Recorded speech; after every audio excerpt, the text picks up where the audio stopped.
Así que vamos a dar un aplauso de bienvenida a toda la gente que nos está viendo. Voy a presentar al doctor Armando Alducin, mi padre, que nos acompañe aquí con nosotros. Puedes pasar. ¿Allá? Ya.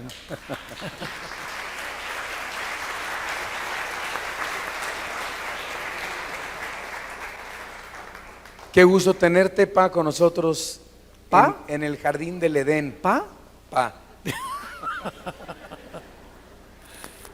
Yo le voy a decir que igualado, ¿verdad? Soy tu padre. Padre.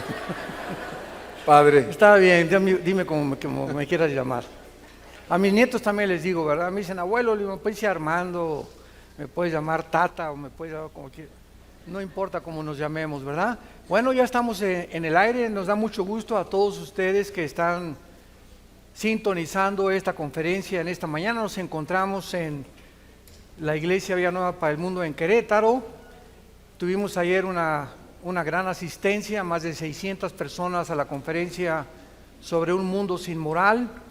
Y pues gracias a Dios también porque podamos llevar estas conferencias en este momento a través de las redes de televisión. Estamos ya en 11 satélites, ¿se imaginan ustedes? Todo esto se transmite desde San José, Costa Rica, a través de la programación de enlace, en la televisión de Houston, en Nueva York, y son las 3 televisoras que están emanando ahorita completamente toda la señal para que miles de personas puedan escuchar las conferencias de la Biblia. Todos los que traen sus Biblias, les pido que la abran en el capítulo 12 del libro de los Hebreos.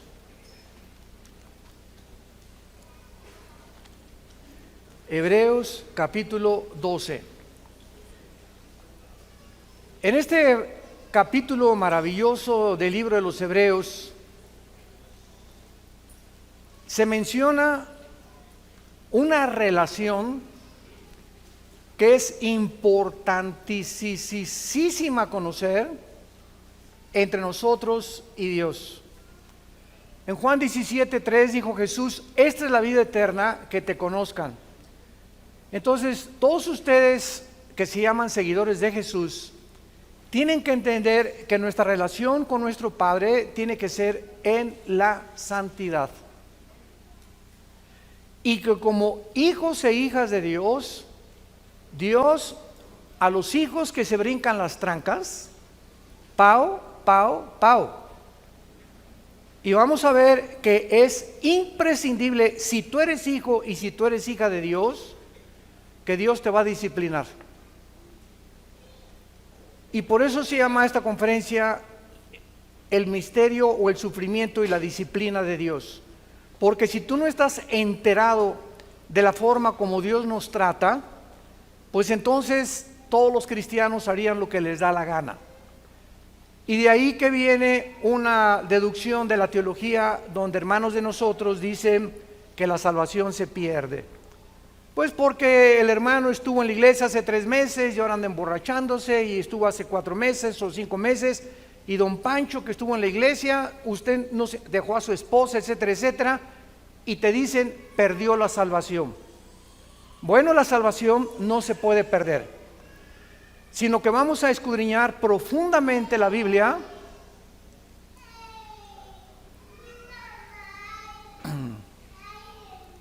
vamos a escudriñar profundamente la Biblia para descubrir que cuando una persona se ha alejado de Dios y no regresa, simplemente es porque nunca tuvo la salvación. Porque vamos a ver las 3 etapas en las que Dios nos disciplina, y una de ellas, escúcheme muy bien, es la muerte. Y se llama el pecado de muerte, como lo vamos a ver en muchos pasajes del Nuevo Testamento. Hebreos 12, versículo 4 dice, porque aún no han resistido hasta la sangre, combatiendo contra el pecado, y ya han olvidado la exhortación que como a hijos se os dirige diciendo, Hijo mío, no menosprecies la disciplina del Señor, ni desmayes cuando eres reprendido por Él, porque el Señor al que ama, disciplina y azota a todo el que recibe por hijo. Si soportan la disciplina, Dios te va a tratar como a hijo, porque ¿qué hijo es aquel a quien el padre no disciplina? Pero si se les deja sin disciplina, de la cual todos somos participantes, entonces son bastardos y no hijos. Por otra parte, tuvimos a nuestros padres terrenales que nos disciplinaban y los venerábamos. ¿Por qué no obedeceremos mucho mejor al Padre de los espíritus y viviremos? Muy bien, vamos a ver que la Biblia nos explica que todos nosotros vamos a enfrentar el sufrimiento. En su gran obra, el dramaturgo William Shakespeare, Hamlet, escribió de esta manera como él percibía la vida. Hace muchos años, yo tenía como 18, 19 años cuando personifiqué el papel de Hamlet. Me encantaba el teatro en aquel tiempo. Y me acuerdo que todavía la partitura que yo me aprendí decía: ¿qué es más levantado contra el espíritu? ¿Sufrir los golpes y los dardos de la insultante fortuna, o levantar las armas contra un piélago de calamidades y haciéndole frente a acabar con ellas? Morir, dormir, no más. William Shakespeare, aunque no era cristiano, percibió la vida que ¿qué vamos a hacer cuando sufrimos? Vamos a levantar las armas contra un piélago de calamidades, vamos a enfrentar el sufrimiento, vas a enfrentar tu divorcio, vas a enfrentar el abandono de tus padres, vas a enfrentar los abortos, vas a enfrentar la vida con valor, o si no, pégate un balazo. Así lo resumió Shakespeare. Morir, dormir, o sea, si no quieres vivir y no te das cuenta que no estamos en Disneylandia ni en Reino Aventura, estamos en un mundo bien feo, donde este mundo está ocupado por el enemigo y estamos rodeados de enemigos por todos lados. No hay un solo cristiano que no tenga enemigos, y si no los tienes, no eres cristiano, porque de alguna forma te van a perseguir, o en tu familia, o tus amigos, o en la política. Cualquier cosa que nosotros enfrentemos, hay un mundo que se opone a la luz y a la verdad, lo cual nos habla la condición tan patética en la que se encuentra el ser humano. Ahora, muy bien, el sufrimiento no es inexplicable, porque cada cosa que nosotros experimentamos sufriendo tiene una razón de ser. Y vamos a comenzar a abordar esto para que comencemos con una ley bíblica que se llama la ley de la responsabilidad individual. La ley de la responsabilidad individual. La causa más común de los sufrimientos es cuando nosotros mismos nos lo causamos. Es el autoinducido. La mayoría de las personas se causan a sí mismas, por la forma como viven, muchas angustias y problemas en sus vidas por circunstancias que tú mismo has creado.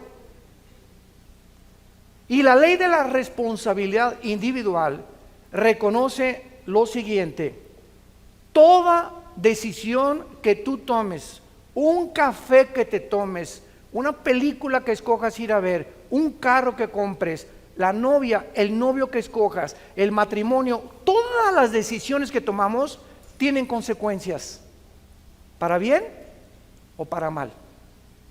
Fíjense lo que le estoy diciendo: nosotros somos responsables de todas las decisiones que hayamos tomado.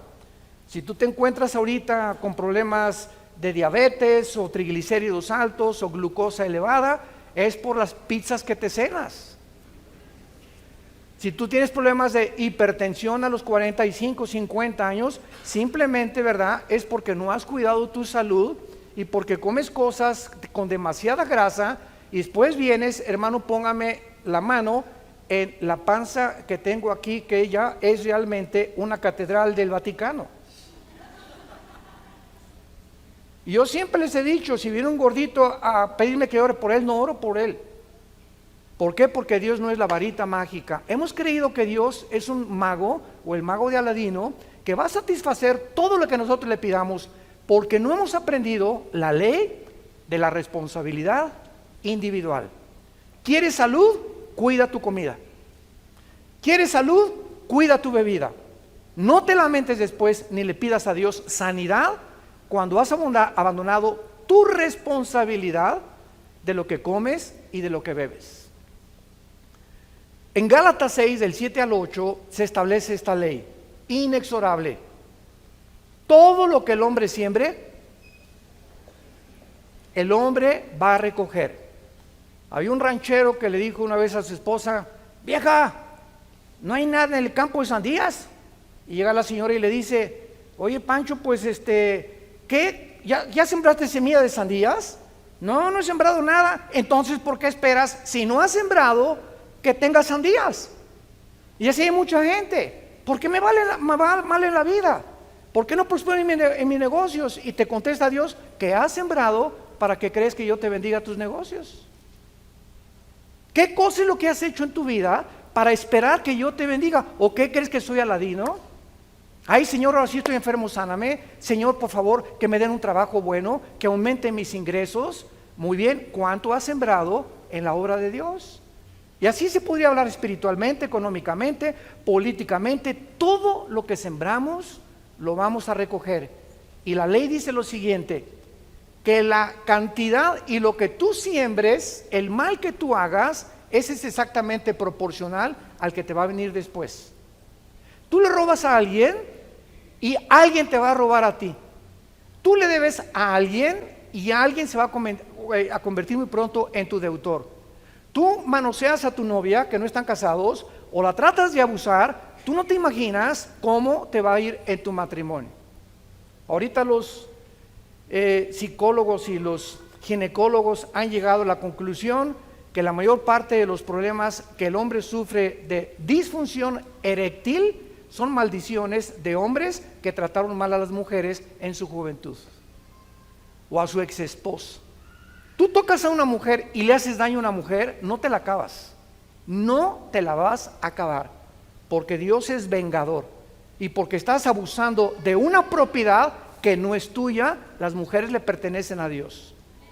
Y si no entendemos esto, no podemos como hombres cristianos tener mejores matrimonios ni mejores familias, porque estamos abandonando la ley de la responsabilidad individual.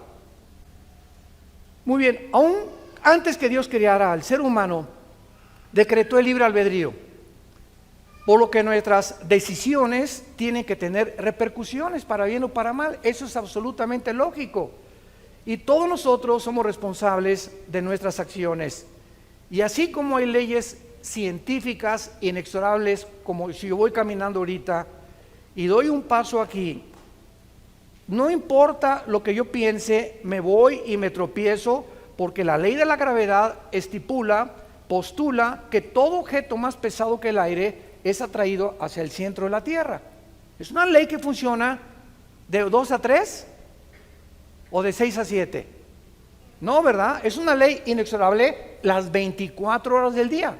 La ley del electromagnetismo, la primera y la segunda ley, la termodinámica, la ley de la entropía, la ley de las fuerzas nucleares, las fuerzas poderosas y las débiles, todas estas leyes que el universo contiene, gracias a estas leyes existe la ciencia.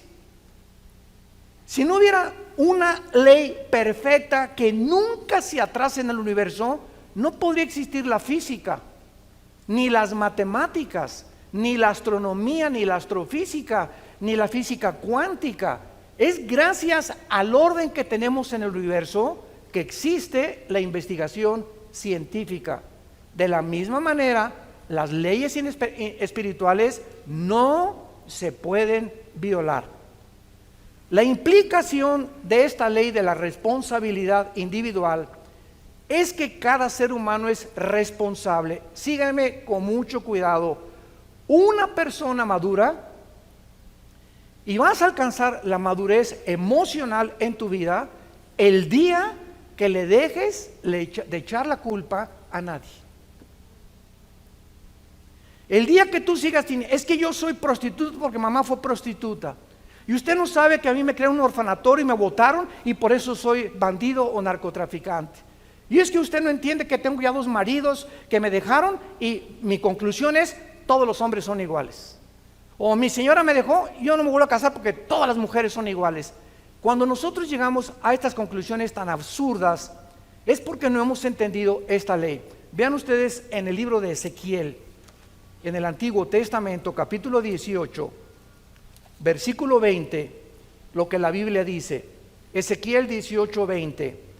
El alma que pecare, esa morirá. El hijo no llevará el pecado de su papá o de su padre, ni el papá llevará el pecado del hijo. La justicia del justo será sobre él y la impiedad del impío será sobre él.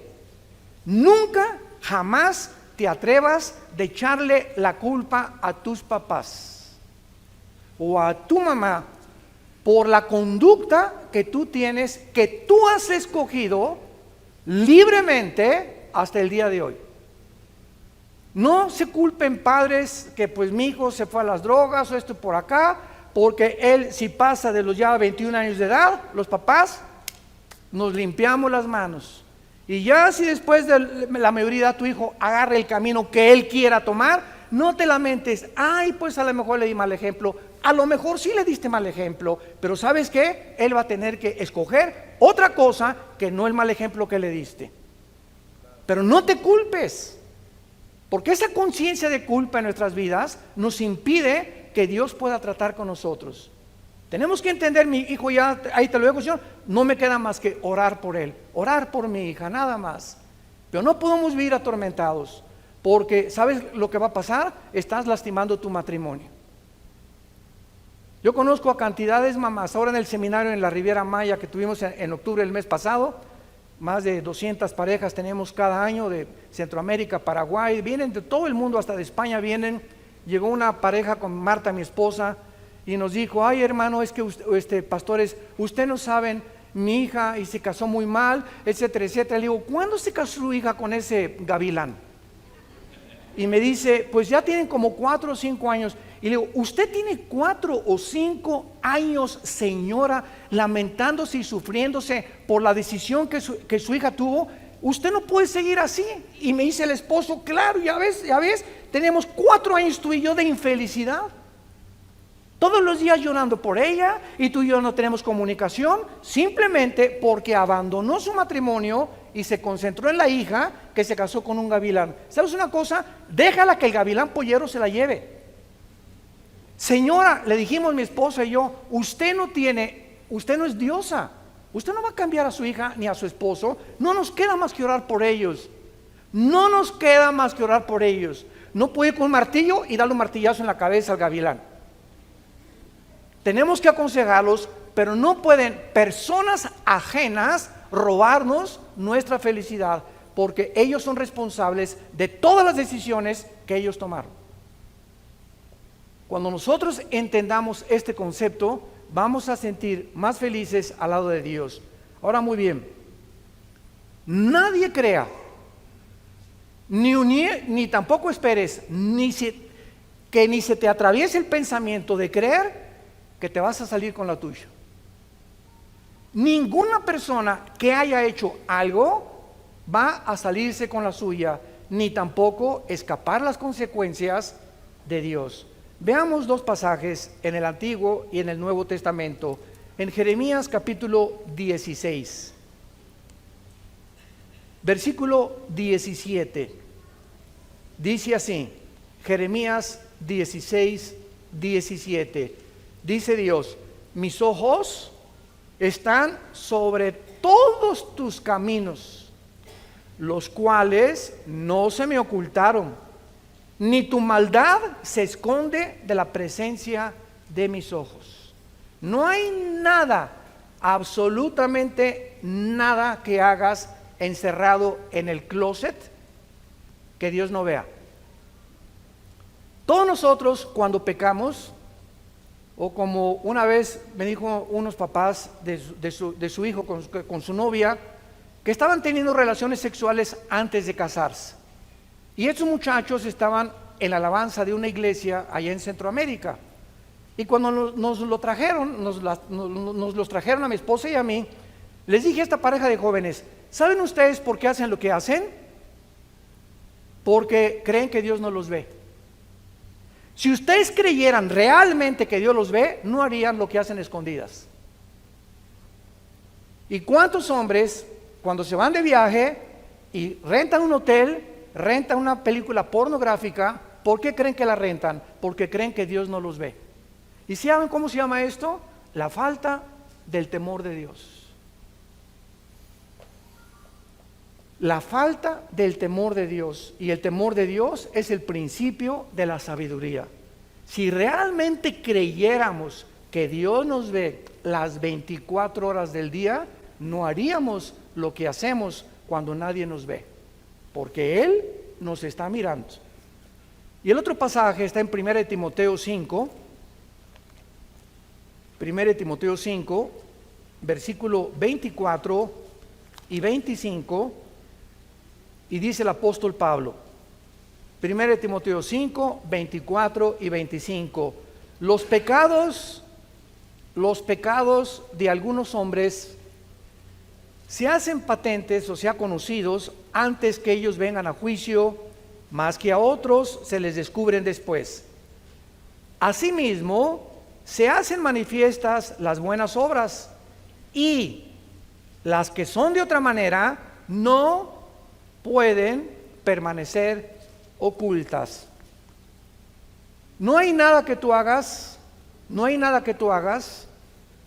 en la traducción parafraseada, no hay nada que hagamos que Dios no lo saque a la luz, tarde o temprano. Y Dios, en su paciencia y en su misericordia, hay muchos cristianos que pues hicieron algo hace 6 meses o hace 4 meses, o robaste, o todavía debes un dinero que no has pagado, y sigues caminando en la vida, y como no te pasa nada, crees que ya se olvidó.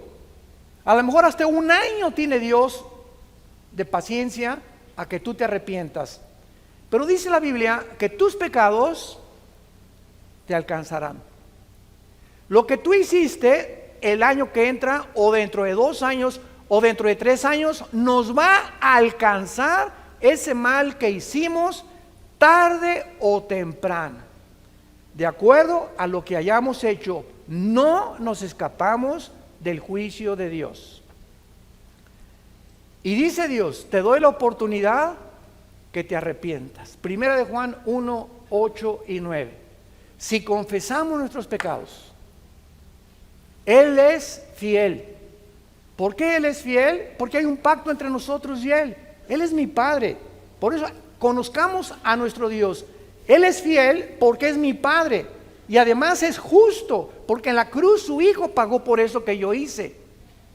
Ahora solo me pide, siendo su Hijo, que me vuelva otra vez a Él y que abandone eso que hice, que pida perdón, que restaure tal vez, si es posible, el daño que hice, pero que no me quede con ese pecado, porque el que cubre sus pecados no prosperará.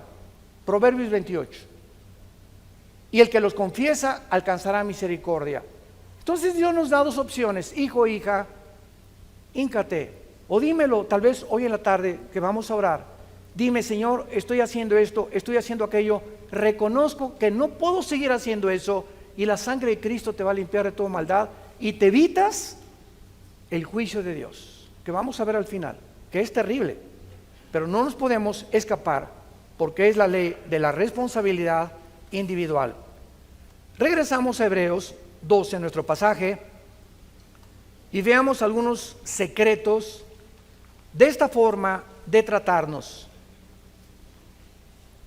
Dice el versículo 5 y 6, que no se nos olvide.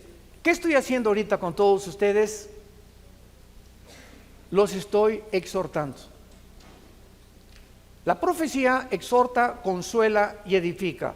Ya el profeta del Nuevo Testamento no es: te vas a casar con una muchacha que va a llegar de ver dentro de 2 semanas a la iglesia, o el presidente de esta nación va a hacer esto y va a salir esto y aquello. Esas profecías, ¿verdad?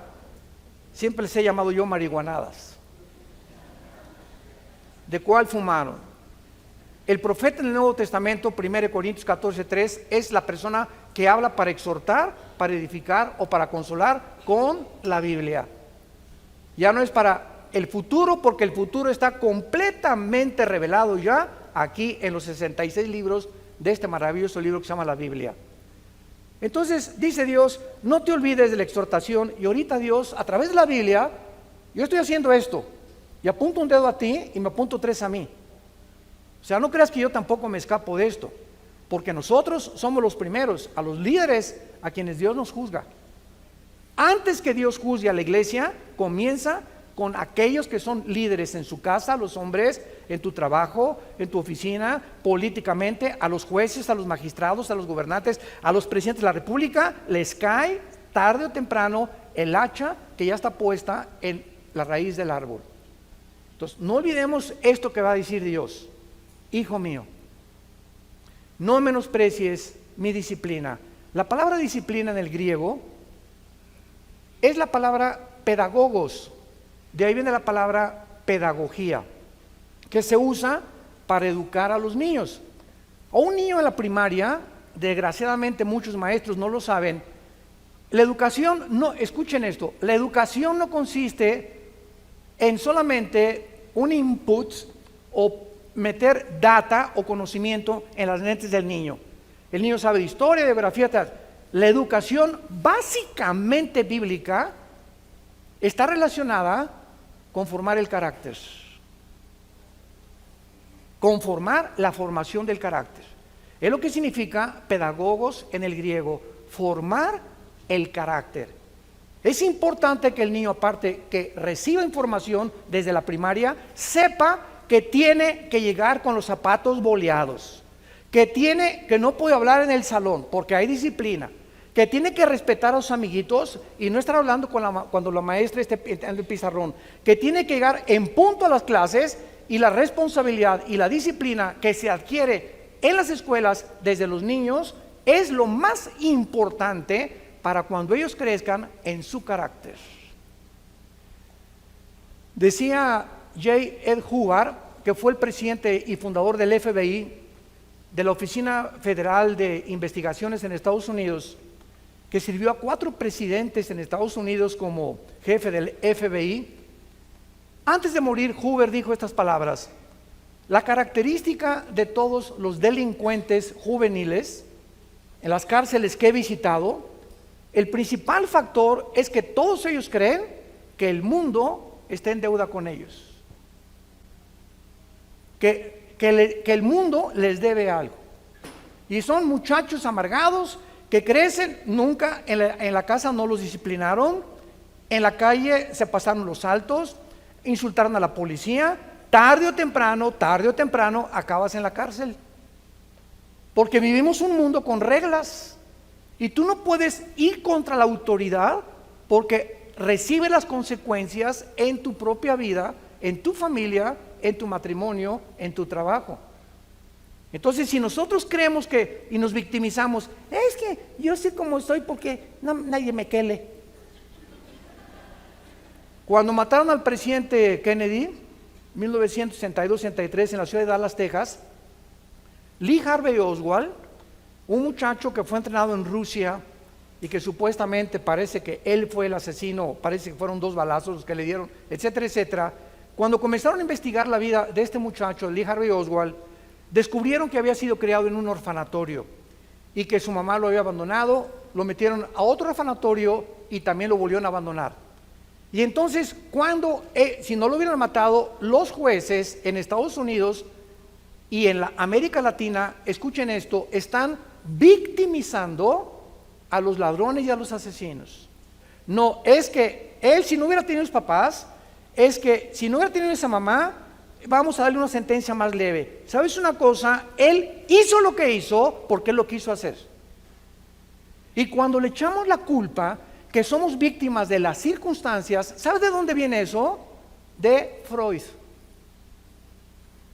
El medio ambiente me hizo ser como yo soy. Soy el resultado del medio ambiente en el cual yo me desenvolví. En Estados Unidos hay un grande predicador que le decían el segundo que iba a ocupar a Dr. Billy Graham cuando muriera, que se llama, porque él vive, James Robinson. Él pertenecía a los Bautistas del Sur, allá en Texas, y este muchacho nació a los 6 meses, su mamá lo echó un bote de basura. Lo recogió una prostituta del bote de basura cuando él tenía, antes del año de nacido. La prostituta lo estuvo criando y amamantando como 1 año y lo volvió a echar a otro basurero cuando tenía 3 años de edad. Lo recogió otra tercera prostituta y esta tercera prostituta lo crió como 3 años y lo internó en un orfanatorio porque declaró que no lo podía seguir manteniendo. James Robinson se creó con todos estos antecedentes en un orfanatorio y a los 16 años un pastor fue a predicar al orfanatorio y él se convirtió. Y se convirtió en el predicador más grande que Estados Unidos ha tenido después del Dr. Billy Graham. Ahora él se dedica a cuidar niños con su esposa que necesitan ayuda de comida en el África. Pero ahí está el resultado, que es una mentira que tú eres lo que eres por el medio ambiente en donde tú te desarrollaste. Que tu papá le decían el Chapo de Querétaro, a tu mamá le decían la prostituta de aquí de San Miguel Allende, y a ti te hicieron lo que quisieron. Nada justifica delante de Dios lo que tú has decidido ser. Y eres lo que eres porque decidiste ser igual a tu mamá o igual a tu papá y no quisiste salirte de ese medio ambiente, porque Dios nos ofrece y nos dice que su gracia es más grande que nuestro pasado. Si lo quieres apuntar, la gracia de Dios es más grande que nuestro pasado. Ahora, muy bien, dice la Biblia que no desmayemos cuando Dios está formando nuestro carácter. Y esta palabra dice, porque Dios al que ama disciplina. Y vean ustedes la palabra que se usa a continuación en el versículo 6, y azota, en el griego es mastigo, azota al que sirve por hijo. Esta palabra azotar es ya algo físico. Dios primero nos habla esta mañana. Te estoy hablando, hijo, hija mía. Deja de hacer lo que estás haciendo. Te estoy viendo. Y te estoy recordando que no te vas a salir con la tuya. Tarde o temprano te voy a llamar a cuentas. Hazme caso, por favor. Ven a la cruz. Ahí está la sangre tan fresca como hace 2000 años para que te arrepientas. Pero si tú insistes en eso, ya no te voy a hablar porque vas a endurecer tu corazón. Y cuando tú sales por esa puerta esta mañana y tú no cambias tu actitud, ¿qué le pasa a el alma? ¿Sabes? Hace mucho tiempo yo tenía un martillo y estaba clave en el garaje de la casa de ustedes, y me salió una especie de callo aquí en la mano, y esta callosidad descubrí, me dijo un amigo, agarra una aguja y atraviesa. Le dije, no, me va a doler. No, me dijo, haz el experimento. Y agarré una aguja y la metí en el callo, cero sensibilidad, porque el callo ya no tiene determinaciones nerviosas o articulaciones nerviosas, porque es callo. Esta palabra que se usa en la Biblia es lo que le pasa al alma. Llega un momento en que vienes a la iglesia y oyes, pero como te has endurecido tanto en tu corazón, Dios ya no te puede hablar, porque tú has decidido no arrepentirte. Entonces Dios va a tener que usar algo más drástico. ¿Y sabes por qué? Porque te ama, porque nos ama y prefiere, como dijo Jesucristo en Marcos 9, es mejor que entres cojo, ciego, tuerto, manco al cielo, a que entres entero al infierno. Es tan terrible el infierno que Cristo mencionó, que solamente el pensar que en su cruz nos libró de ese castigo es para que nosotros lo tomemos verdaderamente en serio. Ahora vamos al último lugar, a ver las 3 tipos de disciplina. ¿Listos? Abróchense los cinturones. 3 tipos de disciplina, los menciono y los desarrollo uno por uno. Número 1, disciplina de advertencia. Dios comienza siempre a advertirte. Vas en la calle y se prende una luz amarilla. ¿Qué te está diciendo el gobierno? detén tu velocidad, porque en instantes se vuelve en rojo. Y si alguien se pasa o tú te pasas en rojo, involucras tu salud, el dinero que vas a pagar en multas, tu familia o hasta la misma muerte. Una luz amarilla no te está diciendo párate, te está advirtiendo, baja la velocidad para que cuando se prende el rojo ya estés completamente parado. Dios nos está advirtiendo en esta mañana. Son focos amarillos que Dios nos prende a continuación. Se llama la disciplina suave. Mijito, no hagas eso, por favor. Mi nene, participe bien, mi nene, porque si no va a verlo. Y pau, papá, le hace pau. Pero si Pepito, ¿verdad?, sigue insistiendo, viene después el pau. No procedemos inmediatamente. ¿Se acuerdan de Apocalipsis 3:20? La iglesia de la Odisea. Muchos me han preguntado si esta iglesia era cristiana. La respuesta: no era cristiana. Increíble que de las 7 iglesias del Apocalipsis, 5 sean llamadas a que se arrepientan. ¿Y saben cómo se personifica a Cristo o cómo se retrata a Cristo? He aquí estoy a la puerta y llamo. Es la disciplina de la advertencia. Dios ahorita te está diciendo, te está tocando la puerta de tu corazón. Regresa, arrepiéntete, vuélvete a mí, te estoy esperando. Es la disciplina de advertencia. Número 2, si no oyes, viene la disciplina intensiva. Número 2, si tú ignoras, rechazas las advertencias divinas, requerirás una disciplina mucho más intensa. Por tu terquedad, por tu endurecimiento de tu corazón, vas a perder la sensibilidad a la voz del Espíritu Santo, por lo que las advertencias ya no te pueden servir. Y solo Dios lo sabe. ¿Cuántos de ustedes se encuentran en el segundo paso? En esta advertencia en la que no has hecho caso de la primera. Ahora Dios va a usar algo más intenso que te va a doler. Lo único que te puedo decir es que nos va a doler si no nos volvemos a Él.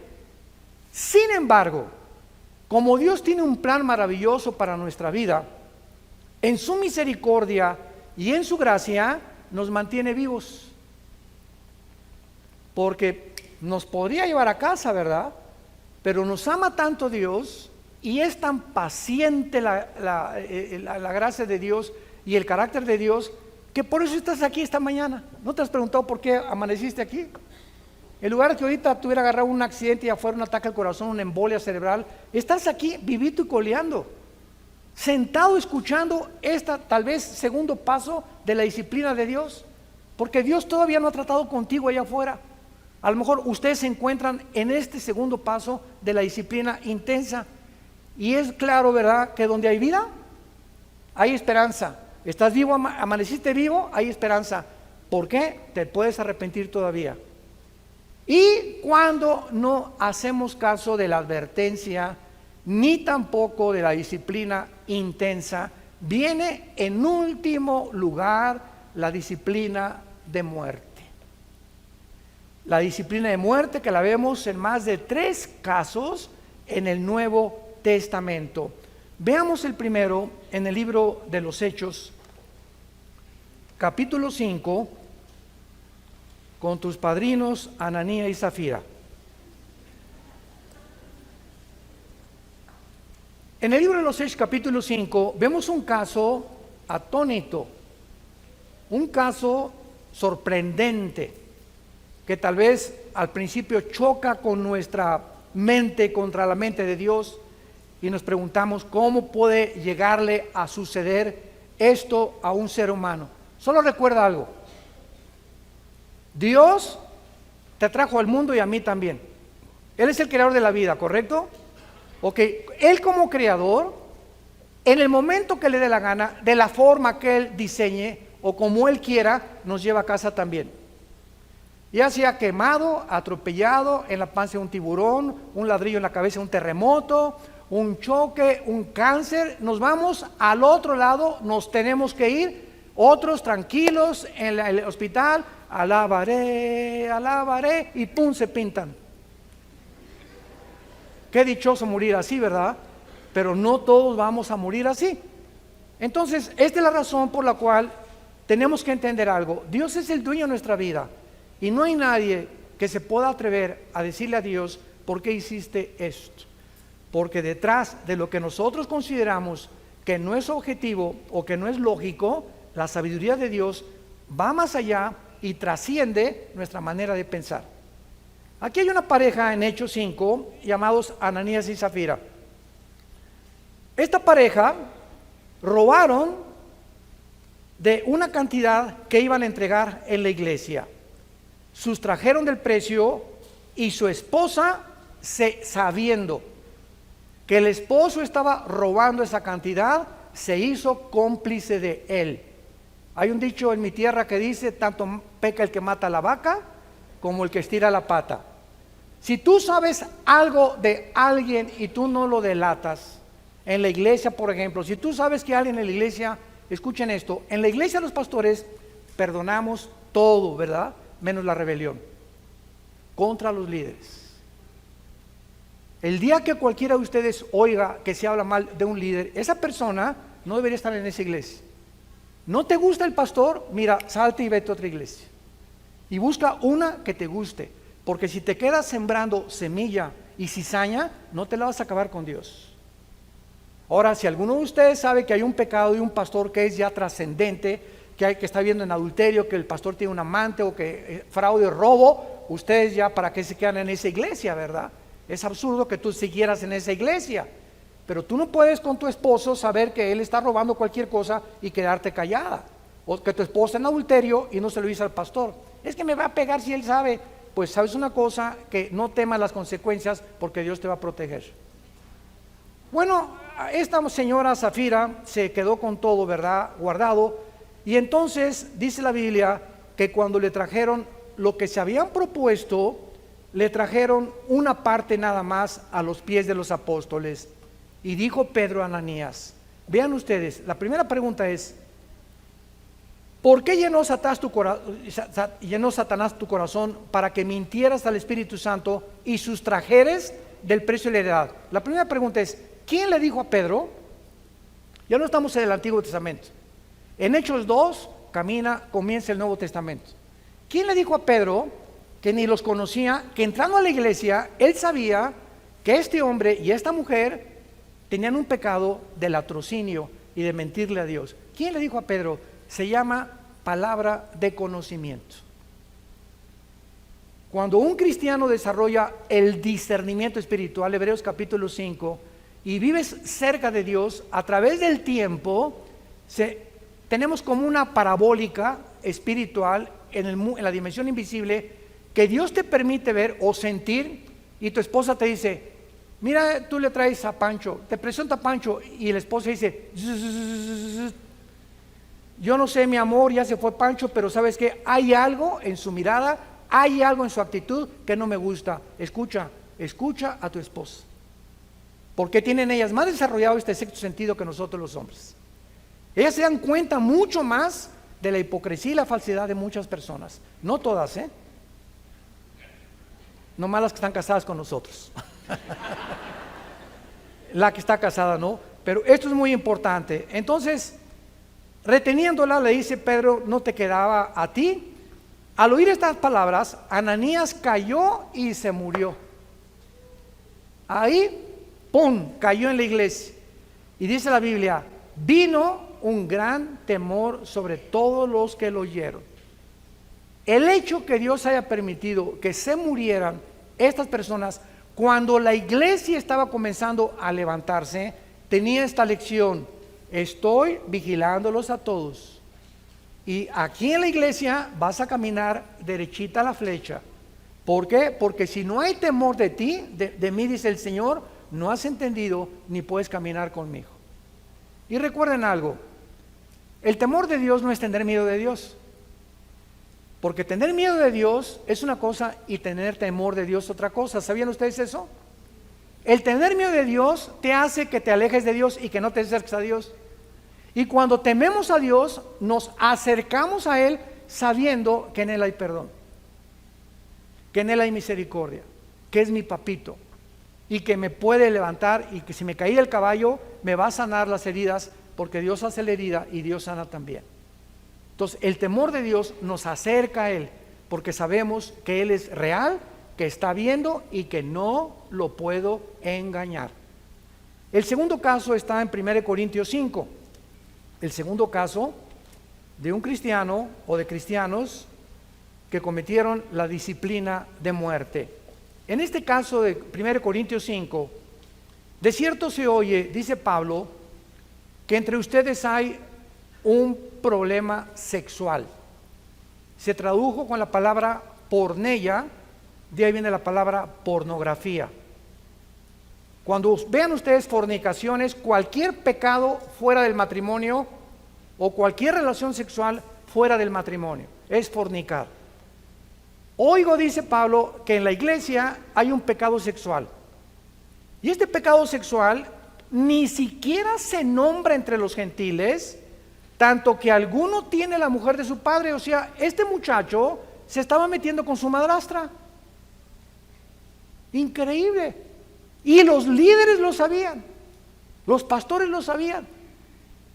Entonces, ¿cómo podía Pablo permitir esto? Y dice el versículo 2, ustedes están envanecidos, no debieran haber quitado de en medio de ustedes al que cometió tal acción. O sea, en este momento requiere que la persona que está así y no se disciplina salga de la iglesia. Ay, falta de misericordia. No es una misericordia santa. Porque mucha gente cree que la misericordia es, ay, me pegó mi esposo, me quiero aguantar porque me dijeron las hermanas que me aguantara de todo. Esa no es una misericordia santo, esa es mansedumbre. Ninguna mujer puede permitir que su esposo la toque. Es que la hermana me dijo, ese habrá sido la Madre Teresa. Pero no, eso no dice la Biblia. Tenemos que entender la disciplina de Dios. Total que ya Pablo les manda el juicio, versículo 5, el tal se ha entregado a Satanás. Qué feo, ¿verdad? Este muchacho que se ha entregado al padre y al príncipe de este mundo, al que tiene el derecho de la muerte, para destrucción de la carne, o sea, para que muera físicamente, a fin de que el espíritu sea salvo en el día del Señor. Este muchacho era cristiano. Y a pesar que vivía en ese pecado, no había más que llevárselo al cielo antes de tiempo. Pero él no podía perder la salvación porque era hijo de Dios. Dios prefirió llevárselo a que siguiera teniendo problemas sexuales en la iglesia. El segundo caso está aquí en Corintios capítulo 11. 1 Corintios capítulo 11 es el tercer caso. Y en este caso, en el versículo 27 está relacionado con la cena del Señor. 1 Corintios 11, 27. De manera que cualquiera que coma este pan o beba esta copa del Señor indignamente será culpado del cuerpo y la sangre del Señor. Por tanto, pruébate cada vez que tomas el pan en la cena del Señor y bebes la copa. ¿Por qué? Porque el que come y bebe indignamente, sin discernir el cuerpo del Señor, juicio come y bebe para sí. Por lo cual, o sea, porque había cantidad de cristianos ahí en Corinto que tomaban la cena del Señor como si fuera una concha. Hay muchos debilitados y muchos, no oigo, duermen. Muchos estaban muriendo en la iglesia porque estaban cometiendo el pecado de muerte. Beber cuando tú tienes la cena del Señor y no arrepentirte, te lo suplico, te lo ruego, hermano, hermana, no tomes la cena del Señor. No la tomes. No te atrevas a hacerlo. No te atrevas a hacerlo. Ahora, si no te atreves a hacerlo, es porque tu pecado está escondido y no te quieres arrepentir. O sea, ¿cuál es el propósito de la cena del Señor? Que nos da la oportunidad de Dios. Una vez al mes, no sé cuántas veces al mes toman aquí la cena del Señor, nosotros casi siempre una vez al mes, nos da la oportunidad a Dios una vez al mes de reconciliarnos con Él. Y cuando tomo la cena del Señor, le estoy diciendo, Padre, no tengo pecados escondidos.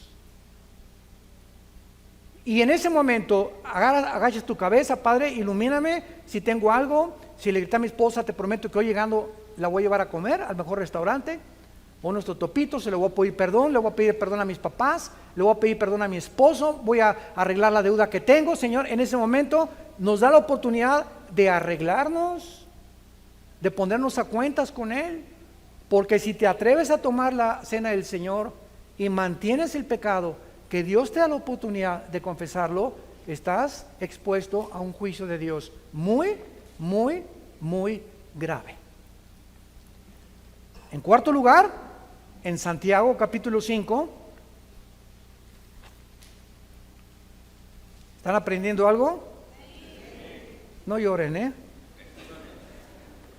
Decía mi papá, no chille, agarre piedras. Primero de Pedro 5, perdón, de Santiago capítulo 5, versículo 19 y 20. Es el cuarto caso del pecado de muerte en la Biblia. Hermanos, ¿a quién le está hablando?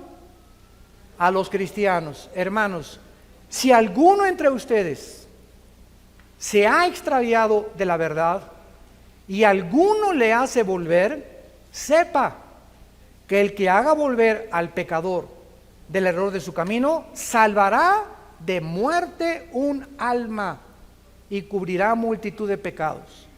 En este cuarto ejemplo, si tú ves un hermano, anoche don Pancho lo viste ahí gritando en el Zócalo con una de tequila cuerpo, viva Emiliano Zapata, y tú te acercas hoy en la mañana, temprano, don Pancho, anoche te vi que estabas, pero te iba a decir presta para que andemos iguales, pero estabas hasta acá, ¿verdad? Sabes, no puedes tú vivir así. O estoy viendo que estás viendo a mujeres que no son tu esposa, hermano, y tú eres cristiano. Mira, Juanita, sé que te estás acostando con tu novio. ¿Sabes una cosa? No hagas eso, no busques que Dios te tenga que juzgar. Si tú tratas y logras convencer a una persona cristiana o un cristiano de que no siga haciendo lo que está haciendo, vas a tener bendiciones tremendas de Dios. Y vas a evitar que esa persona se muera antes de tiempo. Estás salvando de muerte, y es muerte física, porque es cristiano, no puede perder la salvación. Y el último lugar lo confirma ya el más grueso de todos y el más grave de todos, 1 Juan capítulo 5. Este es el más terrible y también requiere de una exposición teológica. 1 Juan 5, versículo 16. Si alguno viere cometer a su hermano otra vez pecado que no sea de muerte, ahí ya lo explica el apóstol Juan, pedirá y Dios le dará vida. Ahora Juan explica que hay pecados que merecen la muerte y hay pecados que no merecen la muerte todavía, porque no se encuentran en la tercera etapa. Y dice así, esto es para los que cometen pecado que no sea de muerte. Hay pecado de muerte por el cual yo digo que no vuelvas a pedir por él. La pregunta es la siguiente. No sé cuántos de ustedes, pero creo que todos los cristianos necesitamos tener listas de oración. Yo todos los días con mi esposo oramos por México, por el gobierno, por el presidente de Estados Unidos. Tengo amigos que quiero que vengan a Cristo. Un muchacho que está pretendiendo a mi hija Salem, oramos por él, mi esposa y yo, que Dios lo traiga a la cruz, etcétera, etcétera. Y de repente hay personas que las cuales mi esposo y yo estábamos orando, que ya dejamos de orar por ellas. Y de repente le digo, oye, tenemos ya 3 meses que no oramos por Pancracio. Y sabe una cosa, que el Espíritu Santo es tan tremendo que cuando tú estás orando por alguien y esa persona, Dios sabe que ya no se va a convertir, nos quita el Espíritu Santo el deseo de orar por esa persona. Porque esa persona, ya el juicio de Dios ha dictaminado, ha entrado a la tercera etapa, me lo llevo a casa antes de que el Evangelio sea blasfemado. Hermanos y hermanas, en Jesucristo tenemos a un Padre que nos disciplina. Tenemos un Padre que nos ama y que dio su vida por nosotros y abrió sus brazos en una cruz, para que ni tus pecados ni mis pecados nos lleváramos nosotros, ni tuviera Dios que hacernos responsables ni de nuestra vida pasada, ni de la presente, ni de la futura. Si confesamos nuestros pecados, Él es fiel y justo para perdonarnos, porque así lo dice el pacto que tenemos con Él. No encubras tus pecados, no te engañes. Yo te ruego por las misericordias de Dios que hoy que oigas su voz, no te endurezcas. Como a hijos que se os ha exhortado, Dios al que ama disciplina. Y tú tienes en esta mañana la oportunidad de venir a ponerte a cuentas con ese Dios que dio su vida por ti en una cruz. Oremos. Te damos gracias, Padre. Dios y Padre de nuestro Señor Jesucristo, por el inmenso amor que nos has tenido desde la cruz. Porque eres el Dios de paz que resucitaste los muertos a Jesús, a nuestro Señor Jesucristo, el gran pastor de las ovejas, por la sangre del pacto eterno, para que nos siga haciendo aptos a todos nosotros y nos siga capacitando para que siempre hagamos las cosas que son agradables delante de Él. Perdonando si tenemos algo contra alguien, evitando el lujo de guardar rencor contra alguien, limpiando nuestra vida de inmundicia sexual,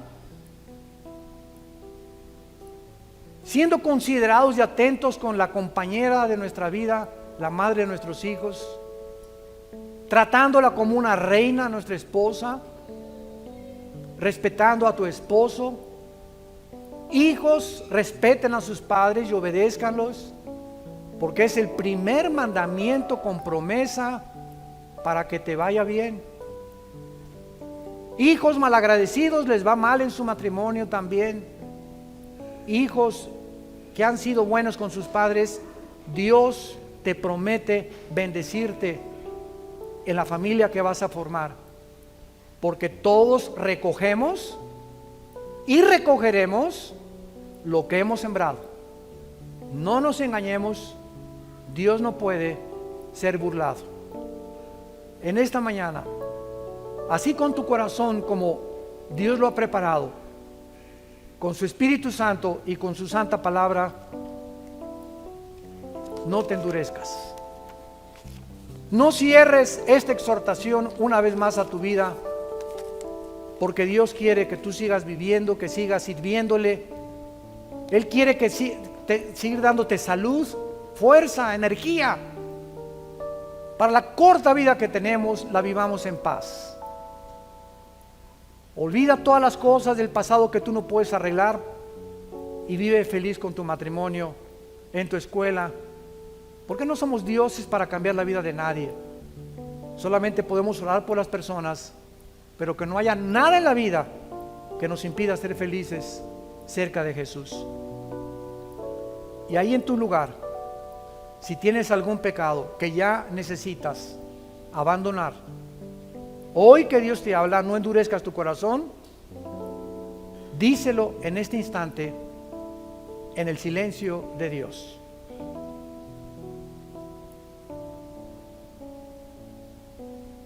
Díselo.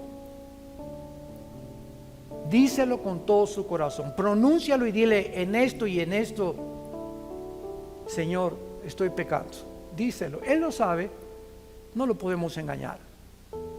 Y ahora dile: Padre, he dejado mi pecado en tu cruz, porque soy tu hijo, soy tu hija. Gracias por este perdón. Gracias por tu sangre preciosa, tan fresca como hace 2000 años, que me limpia y me lava de toda maldad. En el nombre de Jesús, amén. Gracias a Dios por esta palabra. Gracias por la palabra de Dios. Gracias.